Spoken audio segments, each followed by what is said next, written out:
일본 제1리그 경기 일부 경기는 제가 전체 공개로 말씀을 드리고 나머지 일본 제1리그 8경기는 멤버십 전용으로 전해드리도록 하겠습니다. 첫 번째 경기로 들어온 세레소 오사카 대 후쿠오카 경기인데 저는 후쿠오카의 역배까지 가져가면서 승패로 한번 갈라보도록 하겠습니다. 양팀 모두 주중에 리그컵 경기를 치렀는데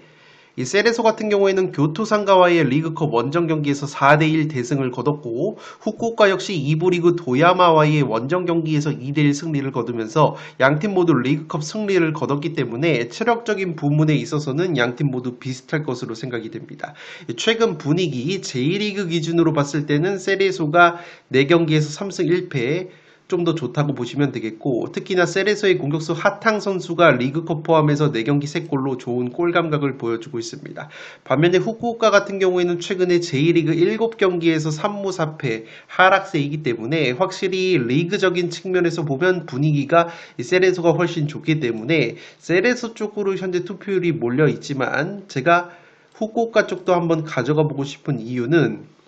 살롱 코멘트로 정리를 해드리겠습니다. 먼저 세레소 같은 경우에는 이번 시즌에 세트피스 득점이 7골로 세트피스 득점 상위권의 모습을 보여주고 있는데 후쿠오카가 지금 보시는 것처럼 세트피스 실점이 3골로 굉장히 준수한 세트피스 수비력을 보여주고 있습니다. 아무래도 이 후쿠오카 같은 경우에는 지금 보시는 것처럼 제1리그에서 공중권, 이 제공권 경합 부문에서 전체 4등을 달릴 정도로 높이에서 강점이 있기 때문에 세트피스 수비력도 양호하다고 보시면 되겠고 반면에 세레소 같은 경우에는 지금 보시는 것처럼 제공권 순위가 꼴찌이기 때문에 확실히 후쿠오카를 상대로 높이적인 측면에서 약점이 있을 것으로 생각이 됩니다. 반면에 세레소 같은 경우에는 수비 상황에서 지금 보시는 것처럼 주황 색깔로 표시를 해둔 측면 크로스 실점이 8골로 제1리그에서 가장 많은 측면 크로스 실점을 허용을 하고 있는데 후쿠오카 같은 경우에는 득점이 많은 팀은 아니지만 전체 득점 비중에서 크로스 득점이 3골로 20%의 측면 크로스 득점을 보여주고 있고 무엇보다 측면 크로스 성공률을 보시면 전체 6등으로 상위권의 크로스 정확도를 보여주고 있는 팀이기 때문에 후쿠오카의 제공권 그리고 측면 크로스 정확도 세레소의 측면 크로스 실점이 많다는 점과 세레소의 최대 강점인 세트피스 상황에서 후쿠오카가 세트피스 수비가 좋다는 점을 고려한다면 이 경기는 후쿠오카가 상성적으로 봤을 때 꽤나 까다로운 측면이 있다고 보시면 되기 때문에 저는 과감하게 후쿠오카의 승리까지 한번 가져가 보면서 승패로 갈라보도록 하겠고 그래도 최근의 경기력적인 측면과 특히나 후쿠오카 같은 경우에는 용병 공격수 자이디와 웰링턴, 벤 카리파가 최근에 컨디션 난조와 함께 부상 여파까지 있기 때문에 후쿠오카 특유의 빈공이 나온다면 그래도 세레소의 승리 가능성도 있어 보이기 때문에 1번 경기는 승패로 한번 갈라보도록 하겠습니다.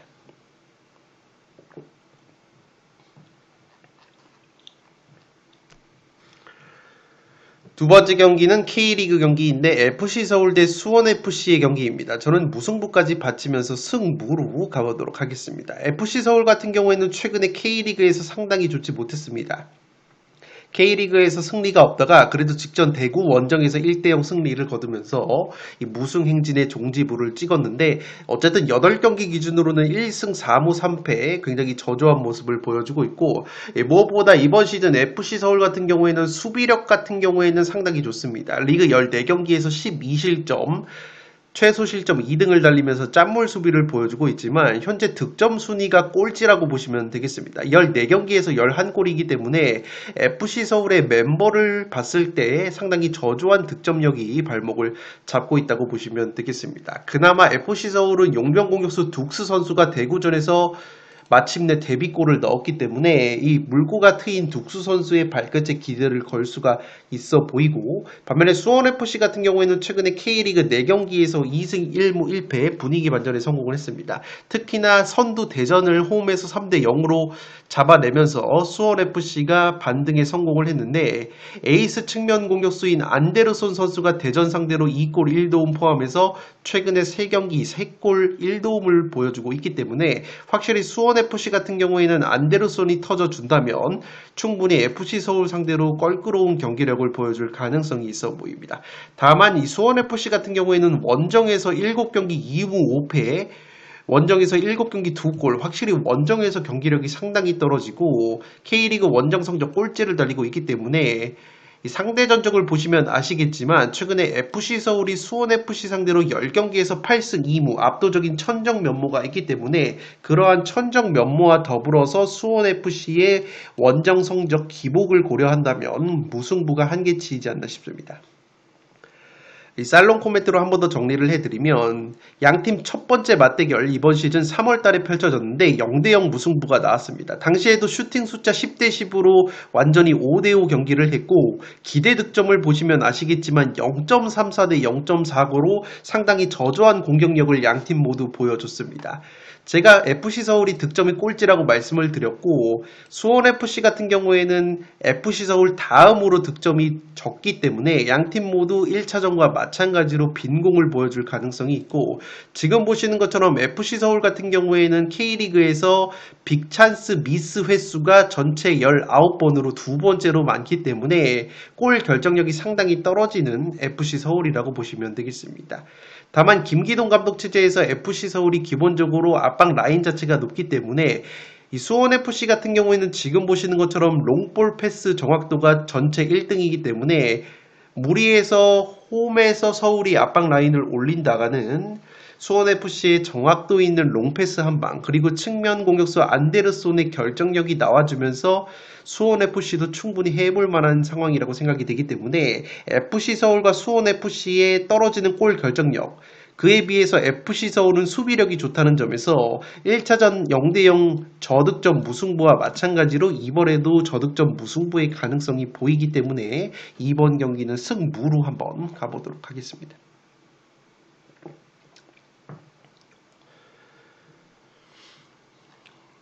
세 번째 경기 나고야 대 우라와, 이 경기 제1리그 경기인데 승무패로 지어보도록 하겠습니다. 현재 우라와 쪽으로 투표율이 몰려있는데 그도 그럴 것이 나고야가 18등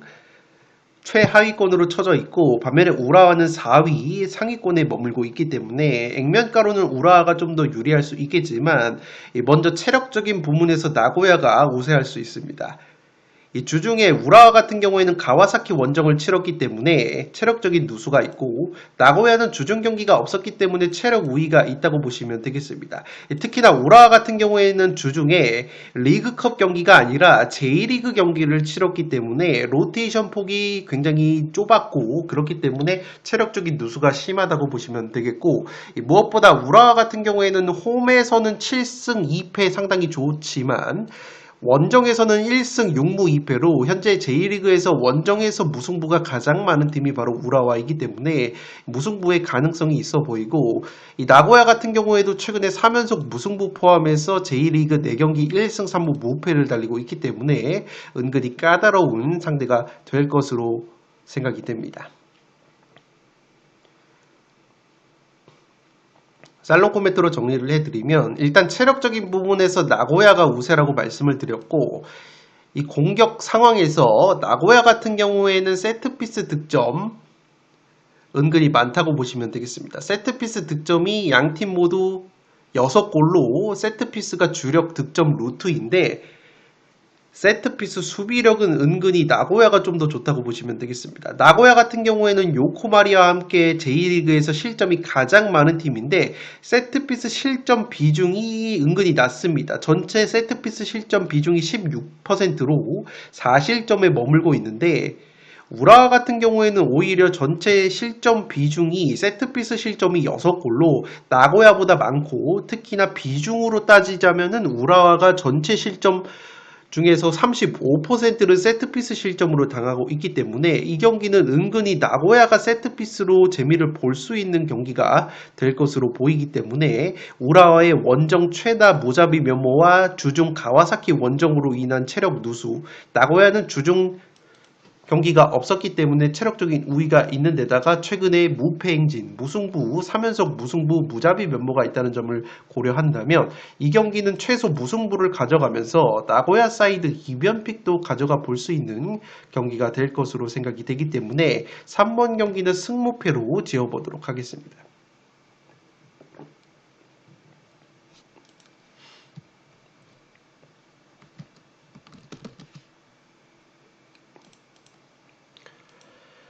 네 번째 경기 울산 대 김천 상무 경기인데 이 경기는 단통 무승부로 가보도록 하겠고 투폴 추천으로는 승부, 울산이 승리까지 추천을 드리도록 하겠습니다. 이번 시즌 첫 맞대결은 김천이 홈에서 2대0 승리를 거뒀습니다. 당시에 경기 내용 자체는 팽팽했는데 울산이 점유율을 68% 가져갔지만 기대 득점면에서 김천이 1.84 대 1.45로 앞섰고 2대0으로 승리를 거뒀기 때문에 확실히 점유율은 울산이 높게 가져가겠지만 김천 상무가 낮은 점유율 속에서 효율적인 공격을 보여줄 가능성이 있어 보입니다. 그래도 울산 같은 경우에는 최근에 K리그 4경기 2승 2무 무패를 달리고 있고 FA컵 포함해서 5경기 3승 2무 무패를 달리고 있습니다. 특히나 골키퍼 조현우 선수가 이번 김천 상무전에서 통산 100번째 클린시트 무실점 경기에 도전하기 때문에 이 조현우 선수의 선방 능력이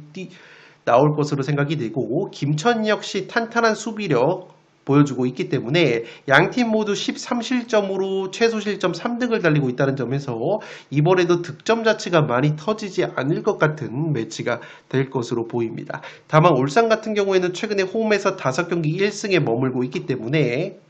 은근히 홈발을 받지 못한다면 김천에게 은근히 덜미가 잡힐 가능성이 있어 보이고 최근에 김천 상대로 2경기 1무 1패 중이기 때문에 김천의 조직력을 생각한다면 은근히 까다로운 상대가 될 것으로 생각이 됩니다. 다만 김천 역시 공격수 유광현이 6경기 한 골에 머물고 있고 플레이메이커 이동경이 울산 친정팀을 상대를 하기 때문에 은근히 까다로운 상황이라고 보시면 되기 때문에 김천도 쉽사리 승리를 장담하기에는 어렵지 않나 생각이 됩니다. 또한 김천 같은 경우에는 원정에서 실점이 현저히 많이 늘어나기 때문에 무승부가 합리적인 선택이 되지 않을까 생각이 됩니다. 살롱 코멘트로 정리를 해드리면 지금 보시는 것처럼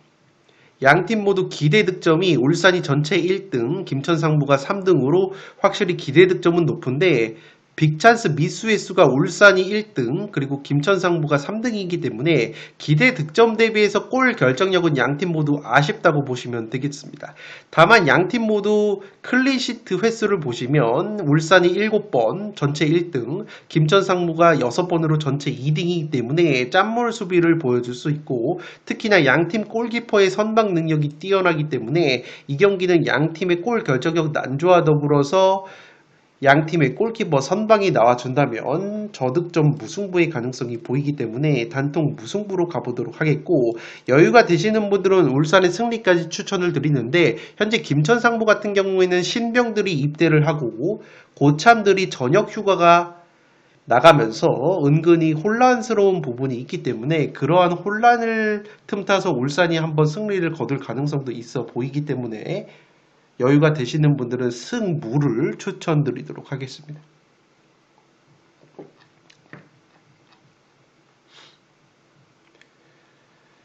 5번 경기 대전 대 대구 경기인데 이 경기 승무 투폴로 가면서 무승부 이변까지 받쳐보도록 하겠습니다. 액면가로는 현재 1등팀 대전이 상당히 유리해 보이고 꼴찌 대구가 무난하게 패배를 거둘 가능성이 있어 보이지만 최근에 대전도 경기력이 상당히 떨어져 있습니다. 아무래도 주전 수비수 안톤 그리고 미드필더 밥신 선수 용병 자원들이 부상 여파가 있고 측면 수비 김문환까지 이탈이 됐기 때문에 대전이 핵심 자원들의 이탈에 따른 경기력 저하가 있습니다. 3경기에서 2무 1패 승리가 없고 FA컵 포함하면 4경기에서 2무 2패 하락세이기 때문에 대전이 조금은 위기에 빠져 있는 데다가 대전의 에이스 공격수 주민규 선수가 최근에 리그 4경기 무득점 침체에 빠져 있기 때문에 이러한 점 역시 이변의 가능성이 조금은 있지 않나 생각이 됩니다. 물론 최근 대구 상대로는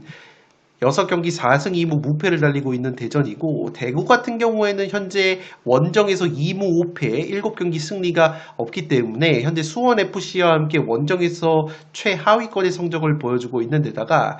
이 대구 역시 핵심 공격수 세징야를 비롯해서 베테랑 골키퍼 오승훈, 베테랑 수비수 정우재와 김진혁이 모두 부상 여파가 있기 때문에 대전 못지않게 베테랑 자원들이 많이 빠져 있다는 점에서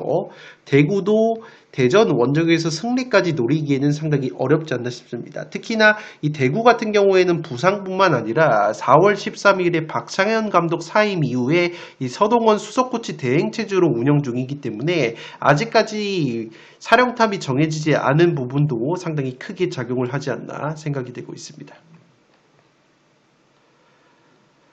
이 경기 같은 경우에는 대전이 현재 1등을 달리고 있고 대구가 꼴찌를 달리고 있기 때문에 단통픽으로는 솔직히 대전의 단통 승리를 추천을 드리는데, 대전 역시 현재 주민규 선수가 침묵이 길어지고 있는 상황, 그리고 대구 같은 경우에는 원정에서 승리가 없다는 상황에서 원정 성적 꼴찌를 달리고 있기 때문에 이변 픽으로는 한번 무승부까지는 노려볼 가능성이 있어 보이기 때문에 여유가 되시는 분들은 승무 투포를 추천드리고, 단통 픽으로는 그래도 대전의 단통 승리를 추천드리도록 하겠습니다.